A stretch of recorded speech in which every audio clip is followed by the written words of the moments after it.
So what's your name? Sean. Sean? Yeah. I'm Nick. Nick? Nice to meet you, man. Nice to meet you. So yeah, so tell me, like, you were eager to do this, so like tell me some of the, like, the beliefs that are really important to you. In general, that everyone should love themselves. Mm-hmm. I think love is the underlining of all reality. Love. When they have it, and then they can like cultivate. It starts from there. Yeah. So why do you believe that? I believe it's because love is a positive energy, and positive energy brings people together. Negative energy repels. Mm-hmm.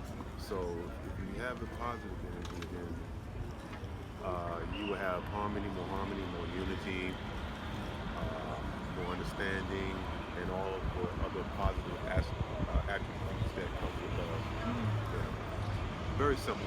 Nothing complicated. Is there somebody who really modeled that for you?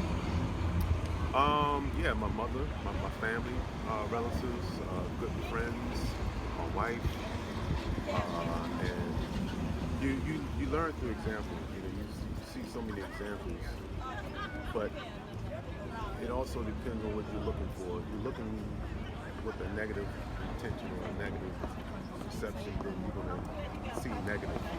So if you're looking with a positive perception or a general positive outcomes, then you will see more positive in your life.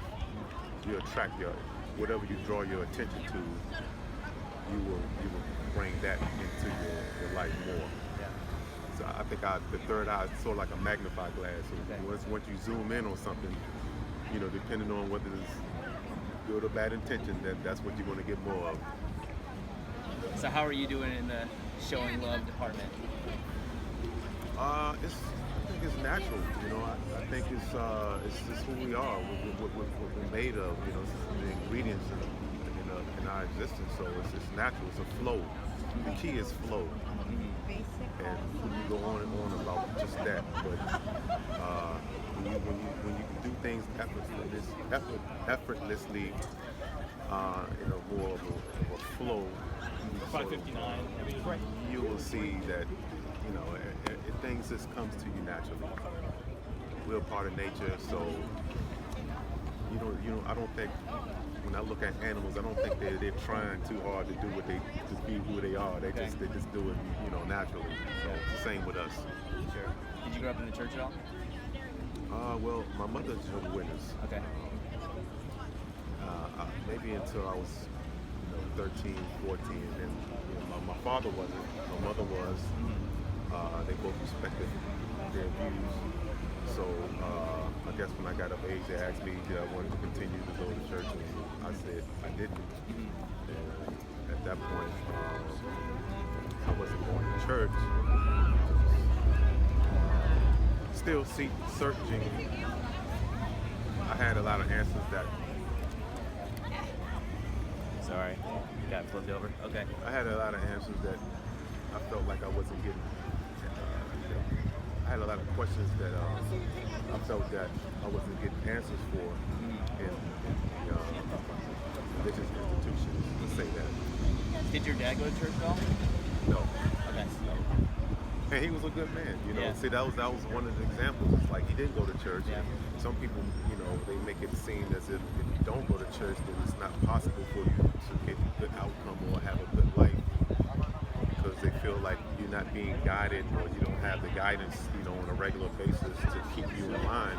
Yeah. But my dad was a perfect example of a person who didn't go to church and was a good guy from the heart, and he just, stayed to himself and just, did him, and everything was fine. So my biggest questions was, why can't I see God? Why can't I have a direct connection to him? It's like, you in the entertainment field, and you want to go straight to the guy who can put you on, and then you got to go to this person, that.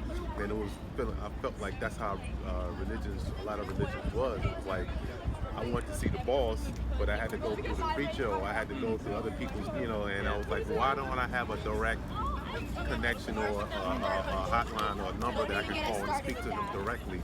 And that really upset me for a long time, and I wonder why. Why is he playing it so distant?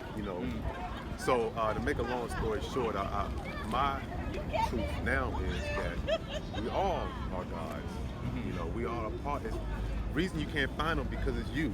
That's like there's a biggest mystery of all to solve when you look at yourself in the mirror is that you're looking at yourself, and the voice in your head, your imagination, all these attributes are really not discussed and talked about. And I don't blame it. I don't put down any religion or things like that. But I think what it is why are you here? You came here. This is sort of like a game in a way. It's something that has to be figured out. And once you figure it out, you'll realize in the end that, oh, it was me the whole time, because nobody can see the same thing. Everybody has a different perspective, so you have to have your own truth. That's your right.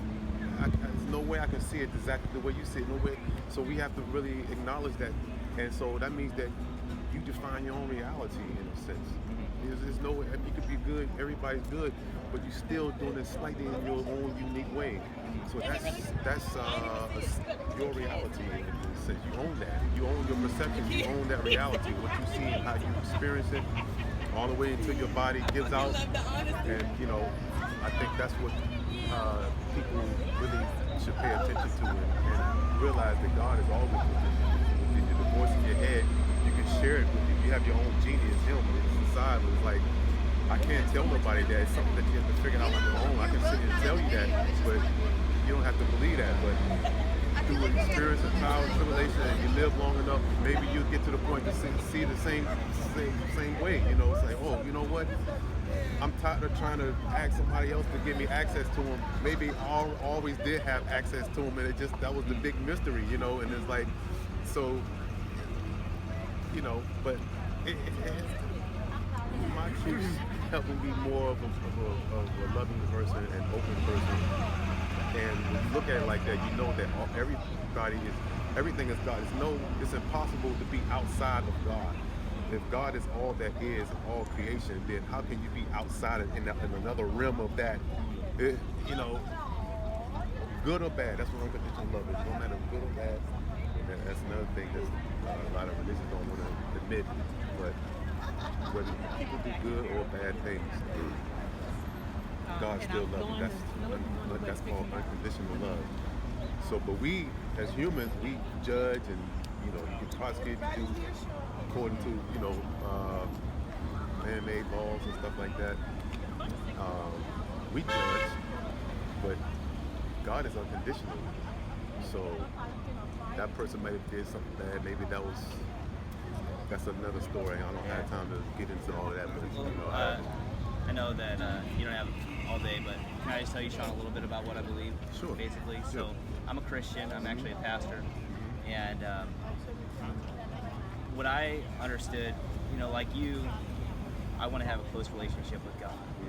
And there have been times in my life where I haven't felt close to Him. Some of those are transparent. And what I found out in the Bible is that it's not God's fault. It's humanity's fault because we sinned against God. God placed us in a perfect situation and gave us one rule, and we said, no thank you, I want to find happiness on my own terms. And we were the ones who separated ourselves from God. And that's why there is murder in this world, that's why there's hatred, that's why people don't always get along. And as hard as we try, we can't love other people the way that we know that we should.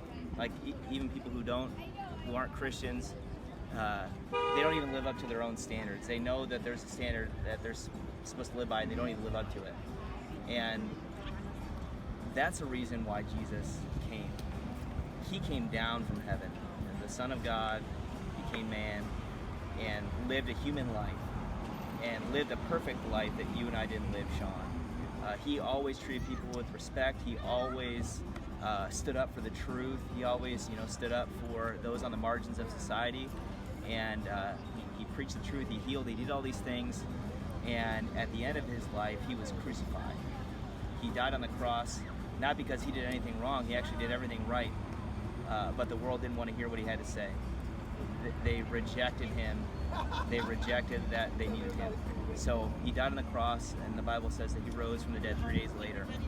And it proves that he was the Son of God, and that he is the way that we enter into a right relationship with God. It's not by us trying harder and doing better. There's no way that we could bring ourselves back into a right relationship with God. But Jesus came down and lived that life that we didn't live, and died the sacrificial death that we deserve to die, and then he rose from the dead. So God says, put your trust in him. Stop trying to be good enough for God on your own. I believe in unconditional love too, but there needed to be a sacrifice. For us who are sinful to be brought into a right relationship with God, we needed someone to take our place. And that's who Jesus is. And that's how I'm in a right relationship with God. That. It's not because I'm a good person at heart, because I've done bad things. I don't even live up perfectly to my own standard. But it's that Jesus did live perfectly in my place, and I'm forgiven through what he did. I know what you're saying, my me. friend. Yeah. Okay, go ahead. Unfortunately, I gotta run. Okay? Sounds good. But listen, Sean, I appreciate it. at the end of the day, maybe when you get to the point where you say I am, Uh-huh. then you got it, my friend. Can I give you something to read to take with you? Would that be okay? Sure. I appreciate it. I appreciate you taking the time. Yeah. It's got the message inside. Thank you, Thank my you, friend. Sean. Thanks for taking Have the a time. good one, Have a all good right? one. You too.